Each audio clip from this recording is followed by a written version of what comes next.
Welcome to the Underhand Free Throw. It's a basketball podcast with Ian and Simon. I'm Ian. And I'm Simon.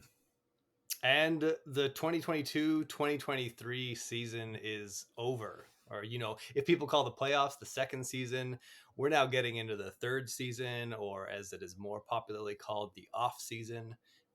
But for lots of basketball nerds, this is the most exciting time of the year. People are sick of watching basketball. They want to imagine stuff about basketball again. We want to get back to the sort of speculative narrative art of the NBA and away from actual basketball analysis of things happening on the court. Because, who wants to watch that? I mean, sometimes I just wish the NBA could just get rid of that and we can do everything as just a reality TV show and like economy management video game. I mean, honestly, I get the appeal. I still do really like watching the games as well. But I suppose if you're one of those people who either A doesn't really care about the games that much, or if you're just you're really into your own team and you don't necessarily care that much about like the Heat or the Nuggets, maybe that's fair. Yeah, I totally get it and appreciate anyone who watches the NBA in any kind of way. And like sometimes it's nice that the NBA can be appreciated for different kinds of lifestyles. Like if you sometimes you don't have time to watch games like every night, or you do have like I had a year once where it's just like I think I was working nights and I only watched like games on the weekend and stuff like that and wasn't as plugged in, but I'd never felt disconnected from the NBA's narrative machine or felt like I was really that far behind. More like knowing things about specific players and teams, and I'm like the most into that kind of information, but I'm not like sad or bored by the NBA when I'm not watching games. So I'm not sad or bored right now with the draft. When's the draft? The draft is 1 week away. Am I right? Yeah, 6 days. Yeah, from when we're recording this, so we're All really close. right. Is it just me, or was Um, there like a longer layover from the end of the finals to the draft last year? Or maybe that was free I think agency. It was like something. It just we're just sitting around for like 3 weeks, and I'm like, okay, ready for the next thing to start. the one thing about following the NBA is it does make it painfully aware. I guess following any sport that is an annual sport, which most sports are, it just goes to show you how short your memory is, and you're just like, does this feel Yeah, like it's never been this way before? And then you like check it out, it's like, no, it's the same every year. I don't know. I can either confirm or deny the cognitive dissonance that you are having with the time right here, but yeah. I Well, we think we're still gonna we run still through. have two big fun events coming up over the course of the summer, and then we'll really get into the doldrums. But then we can start talking about next year. But yeah, we have a draft coming up, and then free agency a couple weeks after that. I mean, most of the big signings happen like the first day of free agency, so that's kind of a 1 day event in a way. Yeah. So what we're going to talk about today is we're going to briefly revisit the most recent basketball that has been played. Congratulations to the Denver Nuggets on Yeah. being the 2023 champions. We're going to do a cute little sort of like really big picture zoom out like season recap, and then we're just going to get into our full NBA draft nerddom and go over all draft things any draft things that we want to talk about. We're going to try to get them all into this podcast. So but yeah, starting off, like I said, big congratulations to the Nuggets. Um, for Nuggets fans, for Nikola Jokic fans, for Canadians who are into Jamal Murray, for Aaron Gordon truthers, if that's a thing. This has been a long time coming because I think people as like the low post always he loves his take of like talking about how the Denver Nuggets have looked like a championship team since the 2021 season when they traded for Aaron Gordon and they played 8 games at full strength before Jamal Murray went down. But Yeah, when like, healthy. yeah, But yeah, that's such a rare occurrence for them over the past couple of yeah. years. And we've never seen something like that, right? Just like a team flash this big, obvious championship contender kind of play and then disappear for 2 seasons after that of just like, well, not like a season and a half or whatever, but it felt like forever. But Two postseasons, which is ultimately yeah, what matters if you're trying to compete for a title. absolutely. And also things just really got turned up on the anti Nuggets, anti Nikola Jokic thing this year. That were finally actually really good again because they had their full strength team all year. And it just felt like nothing but whining and complaining and trying to take stuff away from them and pointing Yeah. out their weaknesses. Like all of a sudden, apparently, like not having like a really good ninth or 10th player was a damning thing for a championship team. People doubted their defense all season, which I think was a more legitimate concern, that they had to prove people wrong. And but the with the yeah, I'm not seeing enough apologies for the discourse that we had to endure all year. Oh, Like come people on. are We never get apologies. That's not how but this works. people went so hard. I've like has I can't remember the last time a discourse got that toxic and people were so um virulent about it and vitriolic about it, and now it's just kind of over and we have to pretend like people were not saying the things they said all season. I mean, I'm gloating right now. Like I've definitely been pro Nuggets for a while. They were my Yeah. preseason pick to win the championship. However, I don't get full credit because um I believe on our playoff podcast, my pre-playoff predictions was the Bucks would beat the Nuggets in the finals. Yep. So take Well, take I take don't the blame you too much because the Bucks were so good during that stretch where they're fully healthy and they had that, what was it, like 16-game winning streak, and they're just kind of destroying everyone. And that was with Chris Middleton coming off the bench. So I mean, it was easy to project like, oh, this team could be monstrous if they once we get to the playoffs and they really turn it on. also I feel when we get into playoff predictions specifically, you're not just like here's who I think the best team in the playoffs is. You're looking at matchups and saying who's going to win each series. And Hmm. I still kind of think that the Bucks would have been a very tough matchup for the Nuggets in the finals. And I say that as someone who is rooting for the Nuggets to win super hard. So just we got to see them take advantage of like smaller teams. Every team just seemed too small, and so it's hard not to think about Brook Lopez and Giannis on that front line. And maybe the Nuggets still would have won because they were so good, and the Bucks offense was not good. Like I think looking at it now, having seen the proof of the Denver Nuggets concept in its full form, it's actually a lot easier to picture how their combination of offense and defense would have been better than Milwaukee's combination of offense and defense. But it would have been at least nice to see a team that could not that had some ability to take away Denver's first option of just kind of like just bludgeoning inside and then countering into all kinds of like pick and roll stuff. And then the like watching Aaron Gordon just bully the entire NBA like for Yeah. that was a fun subplot. The like his duck-ins and how relentlessly they would post mismatches if ever there was one. If they ever tried to like the whole idea of like we're gonna sag off Aaron Gordon to bring extra help is just like, well, then he goes and sets the screen, and then you're likely to have to switch onto him, and then he's got a mismatch, and that's maybe Denver's favorite play. Like they'll abort everything to get the ball into Aaron Gordon, who works for a deep post steal, and he worked for those deep post steals harder than anyone I've seen since like Shaquille O'Neal, just aggressively sealing everyone and scoring so easily. Aaron No, Gordon.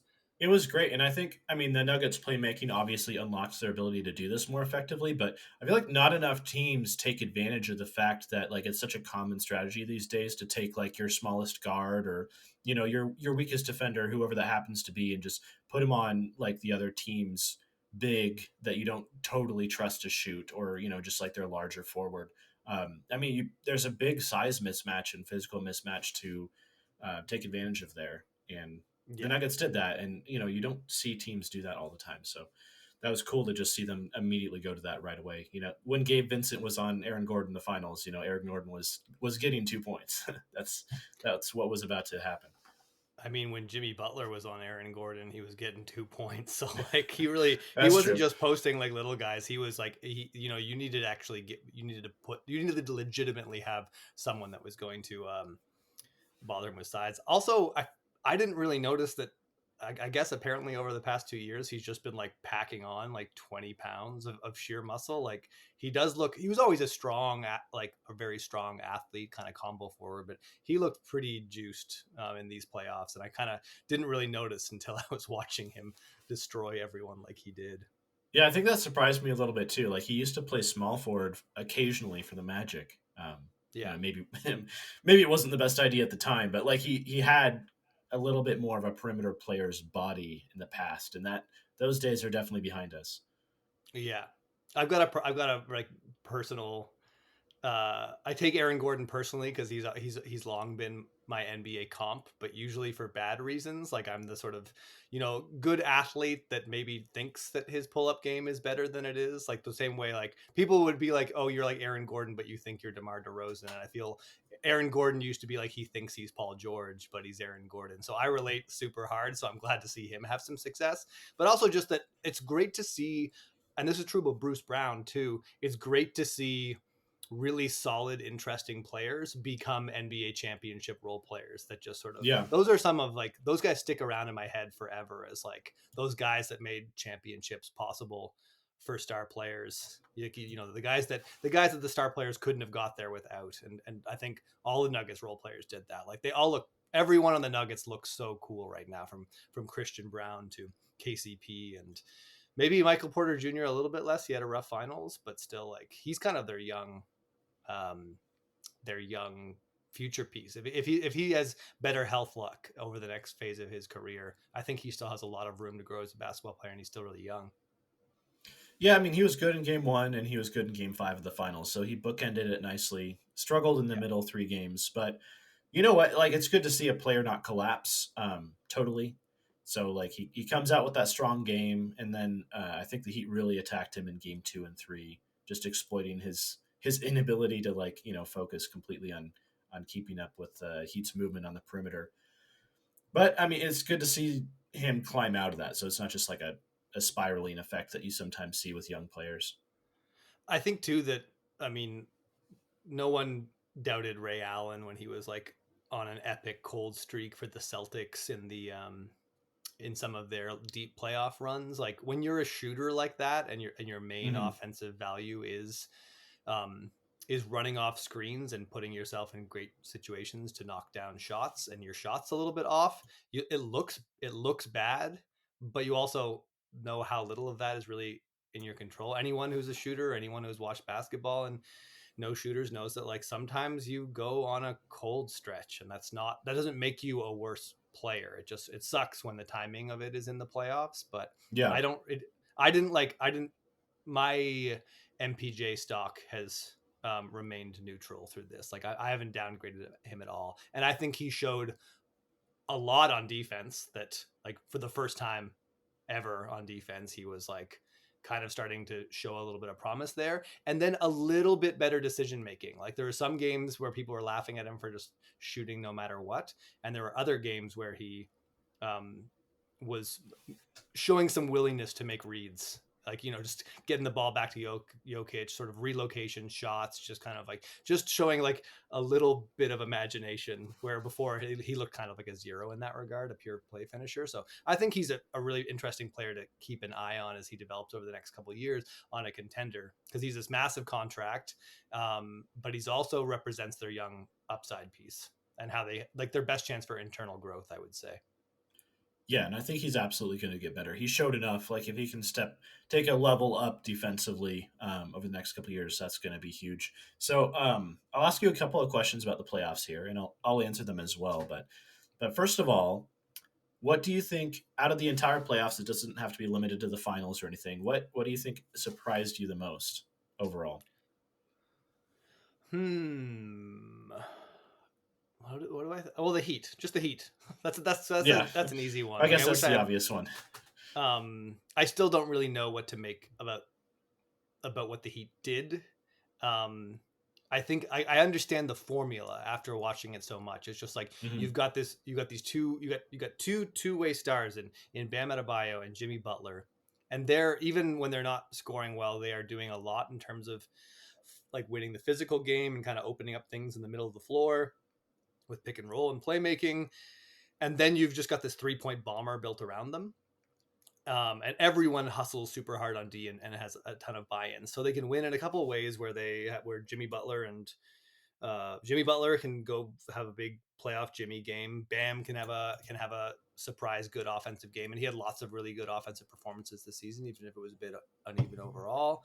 But then they can play bad, and the 3 point bombers can 3 point bomb, and Duncan Robinson, Max Strus, and Caleb Martin and Gabe Vincent, and maybe throw some Kyle Lowry or Kevin Love moments in there. Just like though they can all just have a huge game from like four of them at once can have a big game from three, and it didn't matter that Jimmy Butler shot like 7 for 20 that game or something. So I get the formula. I still don't know how that formula did what it did, and even though they were so clearly outclassed in every game, they still showed up and competed every night, and they were definitely an obstacle that Denver had to overcome, and they threw the whole kitchen sink at them. So yeah, that was surprising. Mhm. You got a non-Heat related surprise?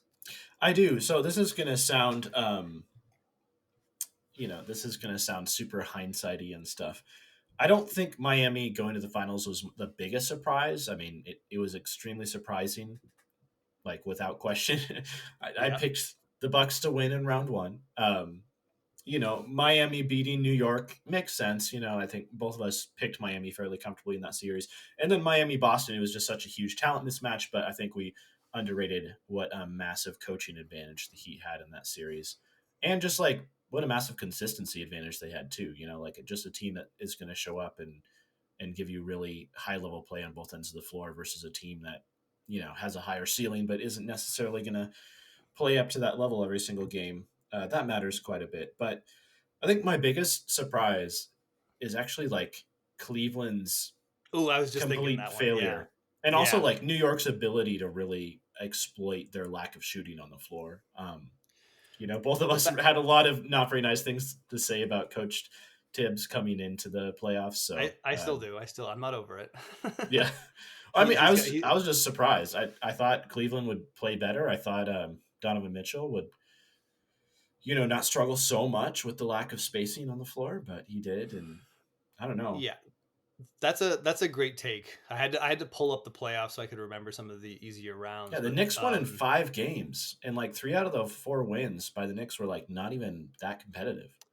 and I think that we definitely knew that Cleveland that someone could do that to Cleveland, Hmm. but I thought it was like a high level team's going to do that to Cleveland, not like a solid New York Knicks team. I never thought I always thought the Knicks were good, Yeah. um, but I thought Cleveland had the matchup in that one, and then if anyone was going to exploit Cleveland's awkward roster build, it was going to be, it was going to be Boston, or it was going to be Milwaukee, Yeah, or it was going Milwaukee. to be or Miami, like just like a team with a really clever coach that was gonna. But they went hard for Cleveland's throat right away, and Cleveland was like, oh, I can't breathe without my throat. So they've got big answers because like I think they were hoping to discover the things they already had on their roster were going to be like really difficult in the playoffs. I think their combination of rim protection and perimeter firepower, but the thing looked broken. Like this, and they've got some. They have to figure out who the fifth guy is going to be in their main lineup, or they Hmm. have to.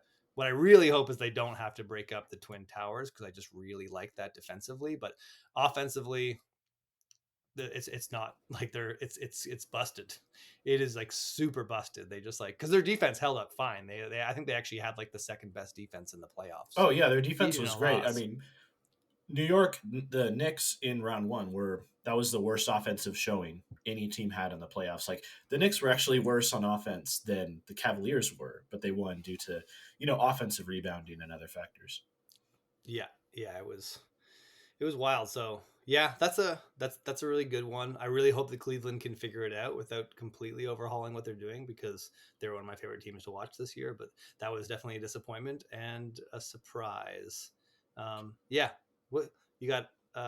That's all I have. Those are definitely the biggest surprises So for coming me. coming out of this playoffs, this postseason, I guess, what team do you feel like really good about their future direction, and which team do you have the most questions about? Just given what we saw. I've got questions. I got questions about the Phoenix Suns. Okay. Um, I think that well, I mean, it'll be really curious to see how they build out for next year. But I'm just a lot more worried about Kevin Durant's age. I think some people are overreacting to that a little bit. Like he wasn't great against the Nuggets sometimes, or he looked easy to rattle. But the way I read that series was like Denver decided to concentrate their defensive game plan on Kevin Durant, and not Yeah. on Devin Booker. And that's why Devin Booker had a lot of freedom to go off and do the crazy things they do. That was not part of the Nuggets plan, that he was going to shoot like 80% in 2 games. Um, but we've seen that twice, like a team throw its whole defense at Kevin Durant and really be able to rattle him. Obviously, there's a different, like the Boston Celtics were a historic defense last year when they did that to him, but the Nuggets are just a good defense, and they were kind of able to really bother him a lot. And Aaron Gordon had some defensive possessions that made Kevin Durant look like a frail old man. Um, Mhm. so the Well, I fact mean, that how they've much like, of that do you think was the defense, and how much of that do you think was Kevin Durant's recently coming back from injury and maybe isn't back up to peak physical condition yet? I think when a player is at that age, when a player is into their 30s like that, I don't expect Kevin Durant to ever be anything but like coming back from, like, he's old now. Like when Yeah. people waiting for he's not as old as LeBron obviously, but some Lakers fans or LeBron fans talk like, well, just wait till he gets back to his peak. His peak ended years ago, and Kevin Durant has firmly entered that phase of his career where Yeah. it's like you want to manage him, and you don't want to maximize everything he's doing in the regular season, and you want to keep him healthy, and you also just have to hope for some good luck, because he's like, it's not like he's firmly with all the other players that have been playing closer to 40 games every year than 80, and he missed a whole season not that long ago. And to build and to give away your whole future for like all your draft equity and Mikal Bridges, who I just like. They're going to need to do a clever roster build to get to be firmly in contention next year. So I'm a little bit Yeah. concerned about them. Um, Same way I kind of feel about Philly a little bit in the East. Like it could really go either way. They could come back next year with a really strong roster build and be ready to go, or like James Harden could leave and they struggle to replace him, and they're firmly in this like, we don't know what our team is over the next 5 years kind of thing. Yeah. I mean, things could get really dark for Philadelphia if Harden doesn't re-sign. Okay. How about you? The team that I actually have the most questions about moving forward, like, there's a lot of them. There's a lot more teams that I don't feel great about moving forward than teams I do feel good about coming out of this postseason. I will say the number one team I feel good about, and maybe I'm making this exact same mistake I made the last 2 years, having so much trust in this franchise, but it's the Celtics. I just feel really good about the direction of the Celtics moving forward. Now that they have Budenholzer on the bench, I just think having some veteran coaches, just avoiding, I don't know, just like the silliness that they run into with late game execution and with like basic, what seems like team cohesion issues sometimes. Um, I think that's just going to get better from where it was this year. I still think, yeah, there's a lot of universes in which Boston beats Miami and does go to the finals. Probably doesn't beat Denver if they get there, but like that series was fairly close, especially games 1 and 2 before the collapse in game 3. Like it wasn't your typical team goes down 3-0 series. Yeah, I mean, I think that I don't think Boston should be discouraged. I mean, of course you're discouraged when you lose earlier than you thought you should to a team that you thought you could beat. That's You're allowed to be discouraged about that. But in terms of the big picture, Boston is still the team that is best built to have a really good title window for a really long time.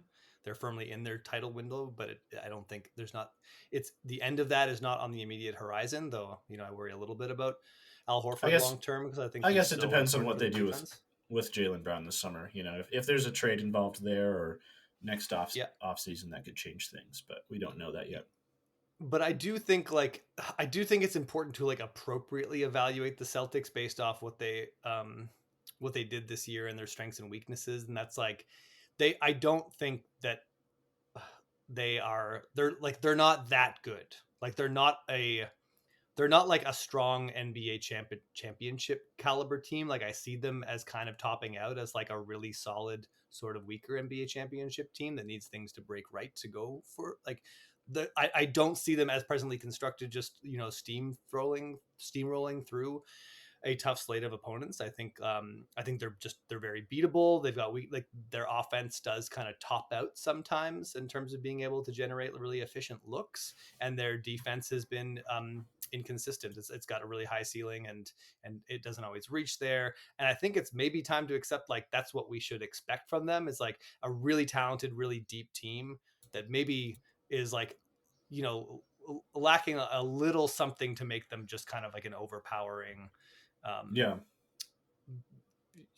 you know, upper crust elite title contender kind of thing. Even if like, you know, even if like if you told me you still think that the Boston Celtics are the best team in the NBA, I'd be like, sure, but I don't like that. Doesn't I you know I don't feel great about them. I feel like the thing that happened this year is indicative of what kind of team they are, and that like you can definitely mess up the Boston Celtics.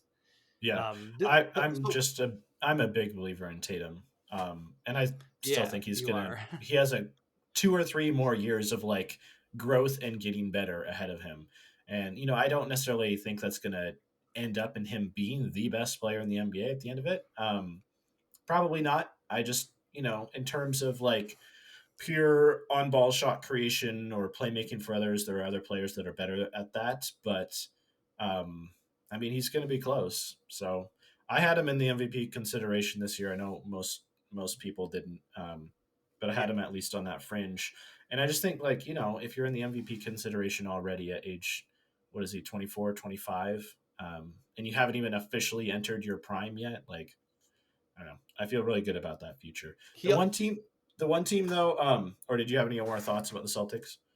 just that Jason Tatum grew in the right direction this year, where he was getting to the ring Yeah. more and he was drawing more fouls. And there's like, yeah, any Tatum skepticism should be tempered by his age, and that he very much still has room to grow. I think like kind of what I just said about the Celtics, like when you compare them to the Nuggets, like one of the reasons the Nuggets were able to steamroll through everyone is that they have Nikola Jokic, and Nikola Jokic is going to be too much for defenses to deal with, where Tatum is Hmm. not too much for a defense to deal with. You can chip away and take away Tatum stuff, but I do think he's arguably the most versatile player in the NBA, and like yeah, like firmly in an elite tier of player Yeah, I just anyways. Tatum is in that field where he has nights where he catches fire, the step back three is dropping, he's getting to the rim, he's making the smart reads, and he's pretty much unguardable. The problem is that only happens like 2 times in a 7 game series. But I Yeah, just think as he gets older, as he gets more experienced, as he gets more consistent, that maybe that starts happening 3 times in a 7 game series. So that's yeah, kind of where my faith in him is grounded in. I'm with you there. So the team that I actually don't feel good about, I mean, I guess despite the obvious ones like Memphis and the Clippers and stuff like that, I'd actually this surprised me a bit. But looking back in retrospect on these playoffs, I don't really know what to feel about the future of the Kings. Um, I just feel like this is a franchise. I mean, they're still a very young franchise, right? But they're good enough where they're not going to be getting lottery picks from this point forward. Provided they maintain something similar to this year's level of regular season success. They're definitely not a free agency destination. Depending on what they give Sabonis next, not this offseason, but next offseason, if that's a huge contract, they're not going to have a whole lot of financial flexibility. Um, I don't know. I worry. I come from a franchise that was in the land of very good but not great for a long time, and I feel like I'm starting to smell a little bit of that with the Kings. Well, I think Kings fans would happily take a 5 year stretch of being very good, not great, after what that franchise has been through. Um, Yeah, that's Sabonis fair. Sabonis is 26, De'Aaron Fox is 25, Keegan Murray is 22, Kevin Herter and Malik Monk are both 24, Davion Mitchell is 24. Um, I think Keegan Murray is going to get better. I think he's going to get stronger. I think he's going to be a big thing. Harrison Barnes is the only piece there that is, you know, not a part of the long term plan, but, you know, still probably has at least, you know, 2 or 3 years playing at the level he currently played off, even if he had a pretty bad playoffs. I think Yeah. on the higher end of what the Kings need to figure out is like, you know, Sabonis got a little bit. I hate this word, but he got a little bit exposed in the playoffs Yeah. in terms of like, he still put up his numbers, but if you watch the games, um, there was just a lot of times where Sabonis was not able to be effective, and I thought he was going to be able to bash up that Warriors front line a lot more than he did, and they were winning the Sabonis battles a lot more than they were losing them. Like they were a Yeah. lot of Sabonis possessions were really ugly. So and also his willingness to shoot the mid ranger completely disappeared in a very discouraging way. Hmm. So I think that if he is not going to develop, like if he's unable to develop a counter, then the Kings kind of feel like a first round team, or one that kind of gets lucky and wins around every now and then based off opponent matchups. Sometimes a hot team kind of like goes back down into the earth the next season. Like the like they've got worse luck. There's more injuries. There's like, maybe Sabonis hurts himself at some point earlier in the season, and their offense just like doesn't work for 3 months, or Fox, misses some time, and like they could have a bumpier ride, and that could change our perception of that team a little bit. But I do think like they have all their pieces are young. I think for me, the Kings, I would just kind of hold off on really evaluating them until what they do next year, and if players are changing or growing. It's hard to get a fix on them right now. They had an amazing season. If you're buying King stock, you're buying high right now. Things could come back down to earth. I agree, but they also have some things they could really improve eternally, and no things they have to desperately fix, I think, to be a team that can win a playoff round. Yeah. Yeah, I So guess that's that's what you true. want next. I was also kind of alarmed about you know, the Warriors in the first round against the Kings started playing Sabonis, so they're taking away the back cuts and they're taking away the dribble handoffs, and he was just kind of on an island, at the top of the key with no one guarding him, and that's never what you want to see. That's not a situation you want to see. Your best player, your 1B player in where they don't have a easy response that they can go to. But despite all that, they took the Warriors to 7 games. And I know these That's Warriors aren't true. last year's Warriors, but like they're still a good, crafty team that was able to play well in these playoffs. So yeah, I think being I can understand some long term skepticism over the Kings, but um, I think Sacramento Kings fans are feeling great about their season and are hoping to build off last year's success. I think you're right to be like, what are the Kings like in 2 years? And Hmm. that's, I think, something that's hard to answer with the data we have right now, Yeah, and especially Sabonis. I'm wary of it myself because even very early on in the Damian Lillard era for the Blazers, like you knew this team was going to be good. You had a really hard time seeing the path to them becoming like a legit contender, and that's not the worst place to be in. Like it was fun to be a Blazers fan for the last 6 or 7 years. I enjoyed my Hmm. time, so Yeah. hopefully I'll continue to enjoy it after next Thursday, but we'll see. Yeah, I'm excited about the Knicks a little bit. I think that's a team that if we can give some positive ones, the Nuggets are the obvious team. What we just said Yeah, about the Celtics having the biggest title window, I think the Nuggets kind of rolled in. We're like, actually, our title window is the nicest. A, we just won one. B, all our players are young and good. yeah, Bruce Brown is like the only player we need to re-sign that we might have a hard time doing so. And even there, I think they have a chance to re-sign them. We've got a really useful young player in Christian Brown. Like the Nuggets can feel good about things. Like they're probably better than the Celtics are right now, and all their players are just as young. And they've had this core in place. And again, they were kind of a sleeping giant in plain sight because of the injuries. But the Knicks, I think, regardless of there's lots of players on that team that I think have big question marks, but it feels like the Knicks have got in a stable place where they have lots of useful long-term pieces and lots of flexibility to build. The Knicks just feel in a better, more stable place than they ever have in my lifetime. Since like when I started following the NBA, it was like Allen Houston and Latrell Sprewell.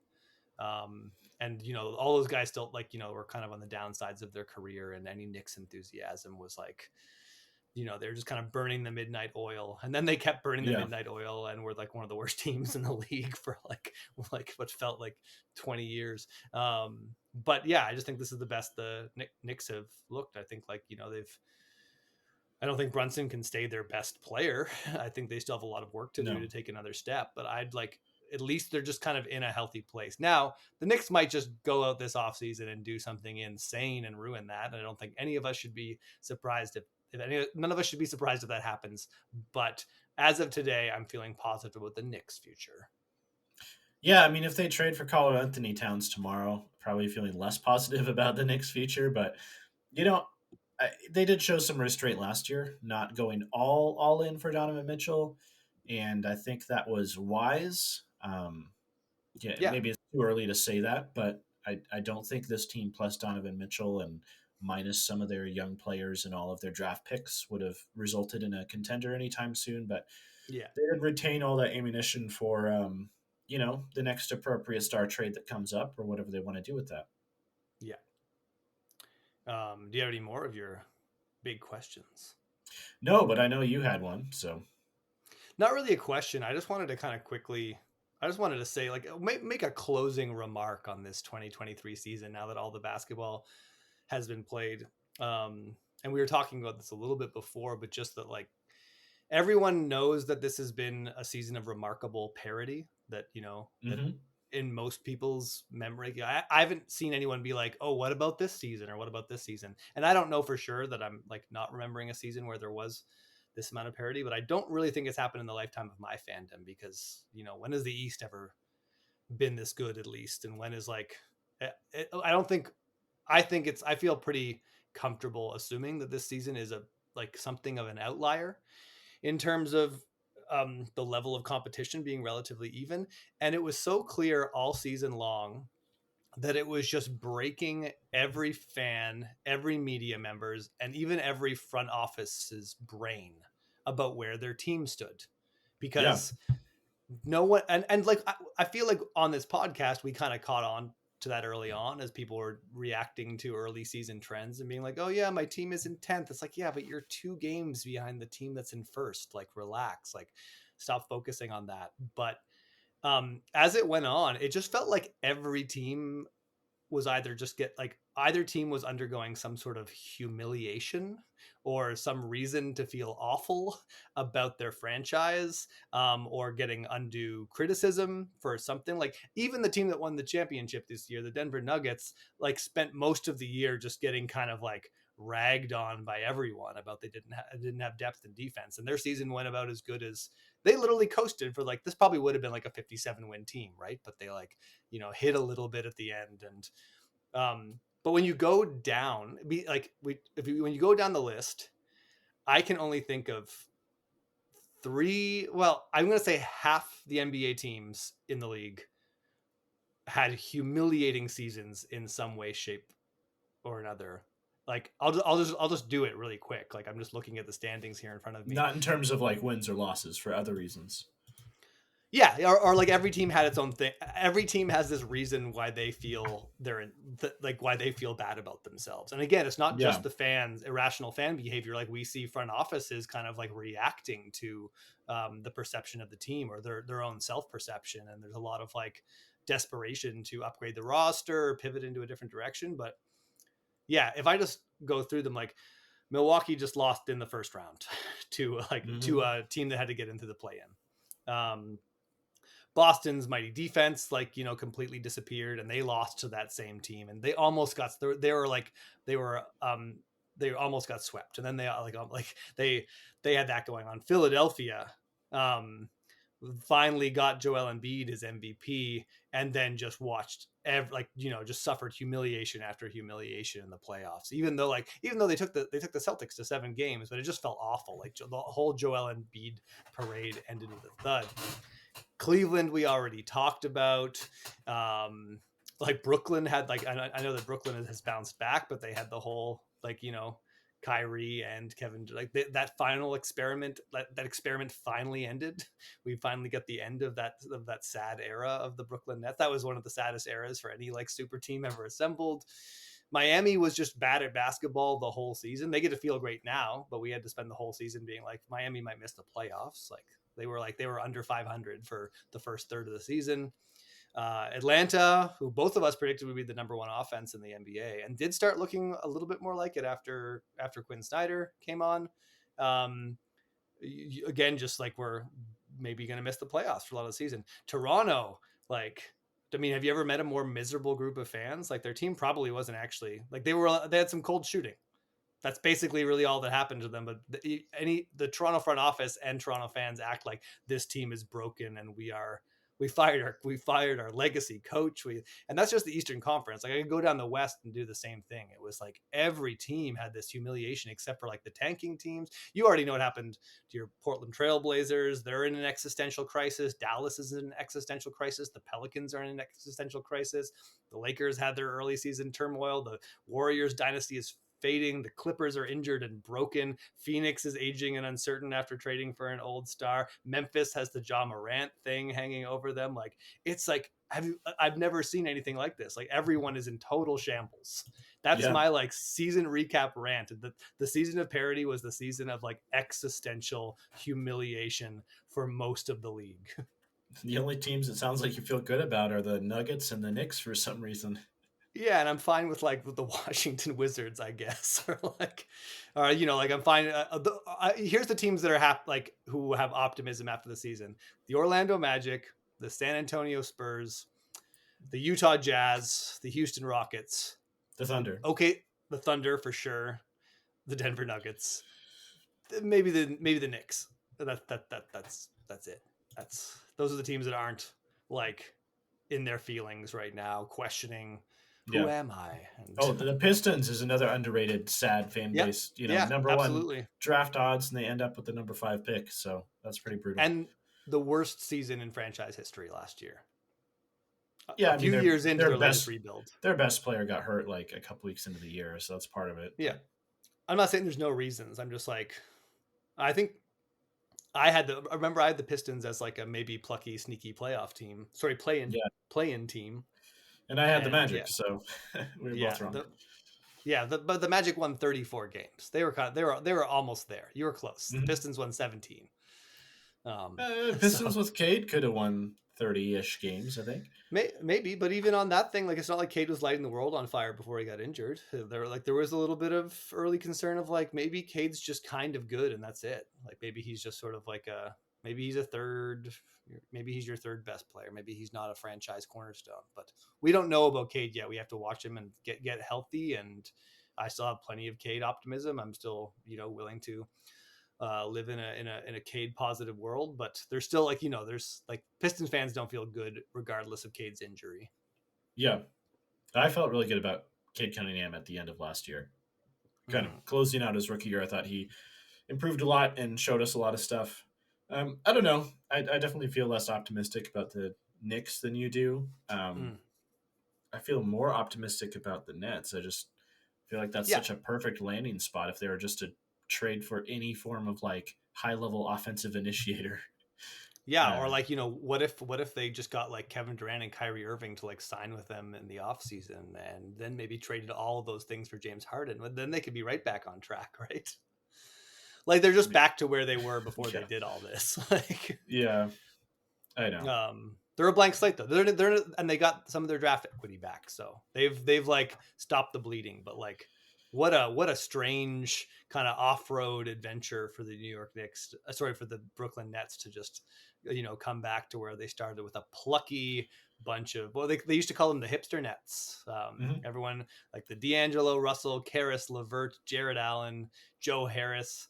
Hipster Nets, a team just for the hipsters, and now they're right back in there with Michael Bridges and Spencer Dinwiddie and Dorian Finney-Smith and Nicholas Claxton.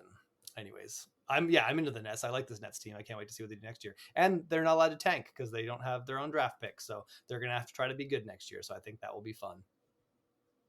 Yeah, I mean they have to be like the number one trade partner on like everyone's list, right? Because they have a wealth of draft picks and they have all these wings. Um, I'm assuming they're going to try to retain all of them, and maybe they want to keep Mikal Bridges long term, but I don't know if they necessarily need to hang on to like Cam Johnson or Dorian Finney-Smith in the long term if people are Yeah, going to offer real stuff for them. yeah. Cam Johnson's a free agent. Is he restricted? I can't remember. Um, Yeah, he's still on his rookie deal. but they kind of have a ton of draft assets. Like remember they gave all their draft equity to Philly. Right. and to Houston. So they Right. got some of that back, but they're not like I wouldn't say they're the perfect trade partner just because like the Pelicans and the Thunder still exist and they can outbid anyone in terms of draft picks. The Thunder can just swoop in and ruin anyone's trade if they want in on it, kind of thing. And the Jazz are also in that territory. I was tempted to say Houston, but Houston's Yeah. another team that gave up a lot of their draft equity to get in, to get Chris Paul and so they're still licking their wounds from that horrendous, hilarious trade. Whenever anyone calls some like when people be like, "Is Rudy Gobert like one of the worst um, trades ever?" I'm like, "Do you remember that the Houston Rockets traded Chris Paul for Russell Westbrook and had to give up like complete star level draft picks? Like, I think that's the worst trade ever." Yeah, they gave up like 2 awesome draft picks. And Yeah. swaps, yeah, Well, I mean, it's the age of to downgrade a hyperbole player. where the most Yeah, recent bad trade is always the worst trade ever. That's just how it goes. yeah. And I didn't mention Minnesota, but obviously Minnesota spent the year feeling humiliated as well with Personally, the I think the worst trade ever is when the Brooklyn Nets traded yeah, the pick yeah. that became Damian Lillard for a washed up Gerald Wallace.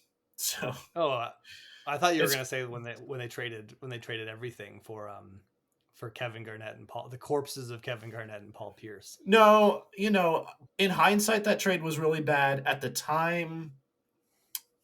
If the Brooklyn Nets were more committed to spending money and really trying to remain competitive, and then if Deron Williams didn't like fall off a cliff like 2 years after that trade happened, Yeah, those picks wouldn't have been like number three. Were they both number three overall? I think. I don't I think. remember. I think they were both Just number going back. three. Like the both Tatum and Brown picks. But yeah, I mean that trade would not have been as bad if the Nets didn't completely crater like immediately. Yeah. Um, I'm pretty sure that is the trade though that invented this concept of like giving up the farm, like giving yeah, all your legal draft equity to acquire players, and that was only because like like an inexperienced owner always loves to do that trade. Matt Ishiba just came in, and the first thing he did was like give away everything not nailed down to the floor to get me a big star. And Yeah, and they got obviously Kevin Durant, and you have more trust in Kevin Durant and Devin Booker than like old Paul Pierce and Kevin yeah, Garnett, right? But you know, there is some kind of world where things go horribly wrong with this Suns team over the next 8 years, and this is one of the worst trades ever. So yeah, like that that that that, risk that could is absolutely there. happen. What if Kevin Durant just gets hurt next season? Like Yeah, it's over just like that. Um, and but DeAndre Ayton refuses to play or something. Like the path is there for some of these Suns picks to be really high, like really good picks, but yeah,